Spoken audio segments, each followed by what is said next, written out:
And are you refreshed? Good. Now what?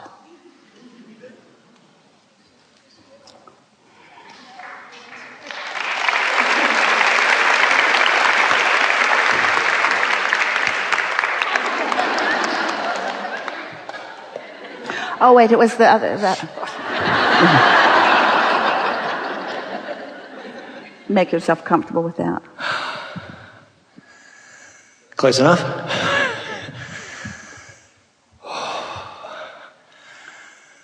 A lot of love to you. I am stoked. I can sit here and say, I got it. I have got it. Next. Yeah. I had that thought I could be here and get the knowing of it and shore it up, or I could go for a walk along the beach. Well, let's take thought beyond. Yeah. Yeah? It's the wave. It builds up, it gets so wow. We like that word, wave, momentum. Momentum. Momentum. When you maintain a frequency without introducing resistance, momentum becomes more and more and more and more and more and more and more and more and more. It's exhilarating, isn't it? It's yeah. exhilarating. Yeah. In that, I feel like I'm breathing in the universe, and it almost feels like, I walk around the house, can't get the grin off my face, spontaneous laughter, joy, self-love. And that's a big thing. I suddenly realised it is that joy of loving myself. We don't know of a way to induce that feeling of worthiness, which is what you're describing there, that is easier than to understand the laws, deliberately choose thought, pay attention to how the thought feels, recognize the momentum, and then watch the logical manifestational results of that. There is no greater way to understand your worthiness than to allow the blessings that are queued up for you to be realized by you. Because words don't teach. No. It's only life experience that teaches, isn't it? Absolutely. Yeah. And there isn't anything that makes you feel less worthy than when you pinch yourself off and then assign the pinching to someone else. I don't understand why you're not letting me have what I want. Done that for a while. Only you. So now what? Well, I can appreciate when I got sick of you telling me it's easy. I was going to stop telling me it's easy, and now in the ease, wow, it's easy.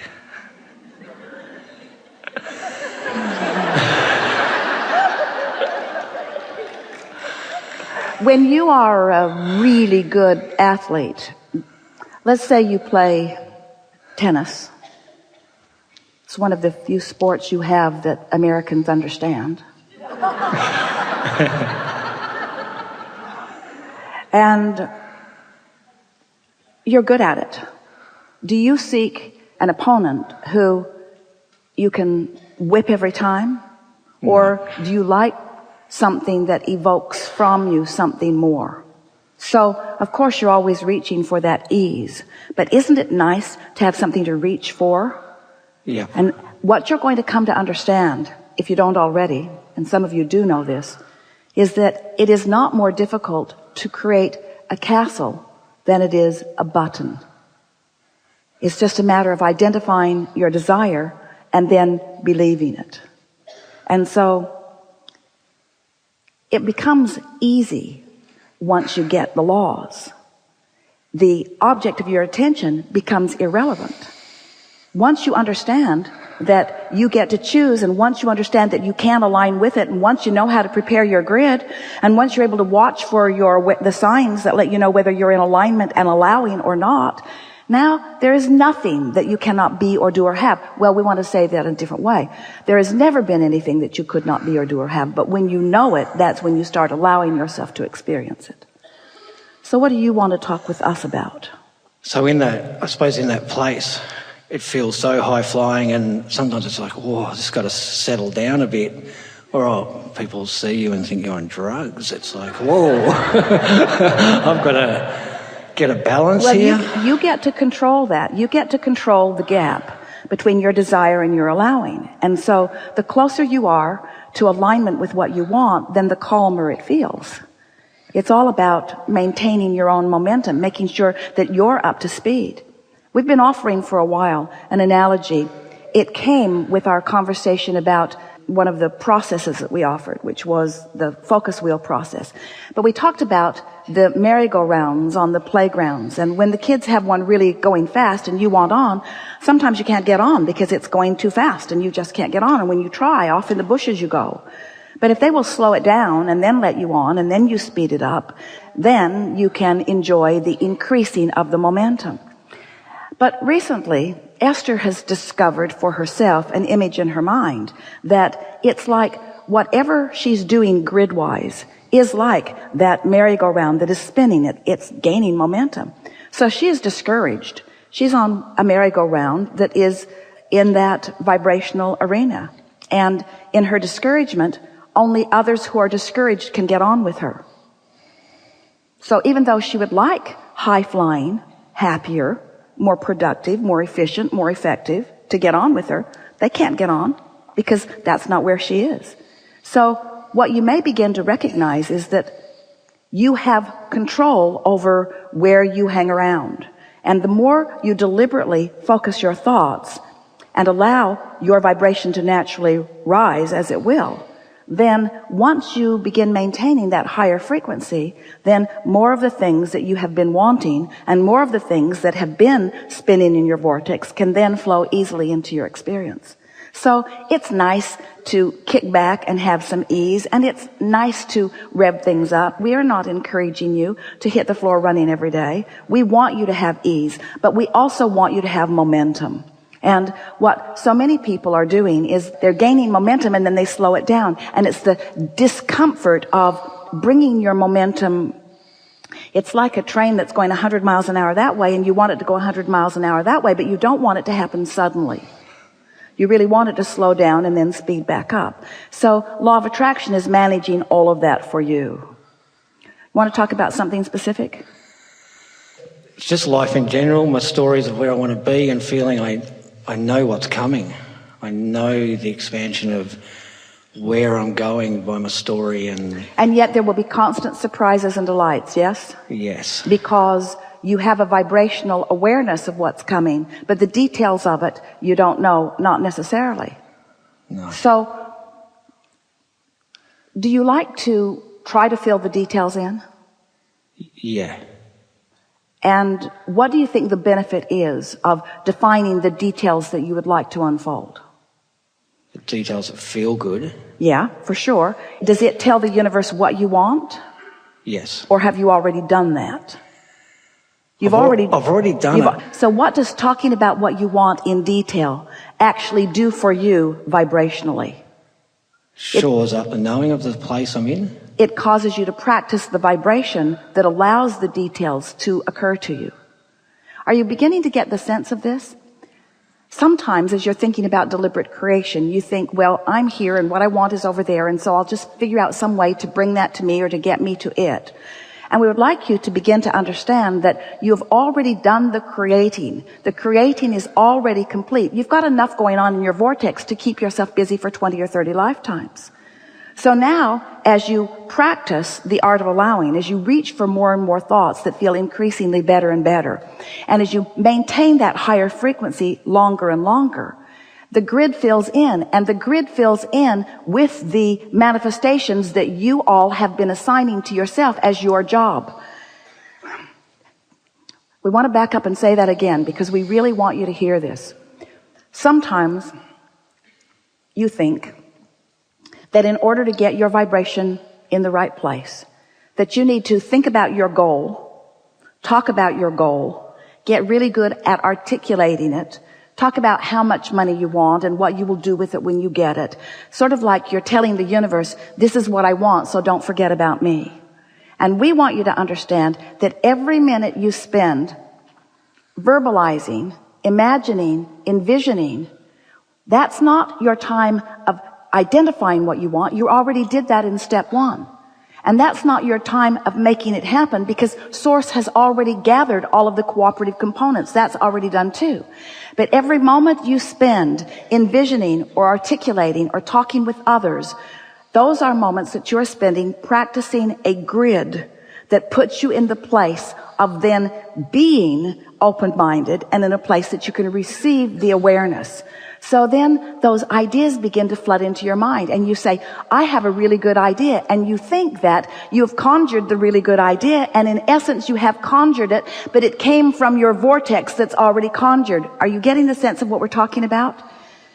Your path to the money you want, your path to the lover you want, the path to everything that you want has already been defined. You're just wanting to put yourself in a place where you can receive it, you see. We just can't emphasize strongly enough your awareness that you have a point of attraction and that your job is a lot simpler than you think it has been. It's not your job to stand now and sift and sort to make sure you get the right thing. You've already made sure. And it's not your job to convince anybody that you're deserving of it, because you are already deserving of it. It's already in your vortex. Your job is to chill. Your job is to find ease. Your job is to quiet your mind. Your job is to make lists of positive aspects. Your job is to do rampages of appreciation. Your job is to meditate yourself into alignment. Your job is to bask in the deliciousness of your life. Your job is to get general enough that you stop doing that thing you've been doing that precludes you, that disallow you from receiving the inspiration, you see. So now you're starting to get a sense of what your life is about. Now your life is about receiving the inspiration. You're on your highway and you're on your way to someplace you go frequently, but now you're getting a really strong impulse to do something else instead. It defies the logic or the general pattern that you've been following, but it's a new sensation, it's a new hunch, it's a new inspiration, it's a new impulse that's so strong that you cannot deny it, because you've been practicing not denying it. You've been practicing following the rhythm that's coming into your grid, because you're beginning to trust it. You're beginning to feel more worthy. Things are starting to work out for you. You're beginning to trust your own instincts. You're beginning to understand that you have this guidance. You're beginning to know that Source is with you and knows what you want and knows the path to it. Not just the direct path, but the path that will bring you the most pleasure on the way to it. You know, sometimes the path to what you think you want isn't the most direct path. It's the scenic route. It's the scenic route that has the ability to give you more nuggets of more of the things that you wanted along the way, so that your life literally becomes one where it just unfolds. It's good, and then it's good, and then it's good, and then it's gooder, and then it's gooder, and then it's better, and then it's better, and then it's good, and then it's good, and then it's better, and then it's better, and then it's time for sleep. And then you wake up, and then it's good, and then it's better, and then it's good, and then it's better, and then it's good, and then it's better, and then it's good, because you're in that path. You're in sync with your understanding of the laws of the universe and the way that you apply them. Life is supposed to be fun for you. You're not supposed to work your way into your successes. You've already requested and they've already been given to you. Your job is to play your way into your successes, to ease your way into your successes, to allow your way into your successes, to allow your way into the revelation of them, to your revelation of them. It's a bit backwards of what you've heard, isn't it? Must work hard, keep my nose to the grindstone, apply myself, be diligent, be virtuous, be vigilant, be hardworking, apply myself. And we say, you can measure yourself as a hardworking being against other hardworking beings, and you can eke out a slightly better level of mediocrity. You can. But if you're wanting to experience the leverage that creates worlds, if you're wanting to be one of these masters that you revere, if you're wanting to live life the way those who are tuned in and tapped in and turned on do, if you want the dollars to flow abundantly to you, if you want the clear ideas to flow, if you want the music to flow through you and the art to flow through you and the vitality of your body to flow through you, there is not anything that you cannot be or do or have. And if you're not living all of the things that life has helped you to identify, then it's time for you to chill, because you're working so hard in many cases that you're disallowing the vibration that allows what you're wanting. So you go to work and you say to your employer, I've decided to take a new tact. I've been working far too hard. I'm going to go easier. And you imagine that your employer would say, well, then I will be looking for a more diligent person. I'll be looking for someone who is willing to suffer more for the rewards that I eke out here. And you may want to say something along the lines of, well, what do you think about just giving it a try? Because I believe that I can be more effective, more productive, more efficient, and produce more for you under these conditions than under those conditions. So what do you think about giving it a try? Well, your employer may or may not, but if we were standing in your physical shoes, it is the route that we would begin to take immediately. We would not suffer our way into erroneous success because it never comes.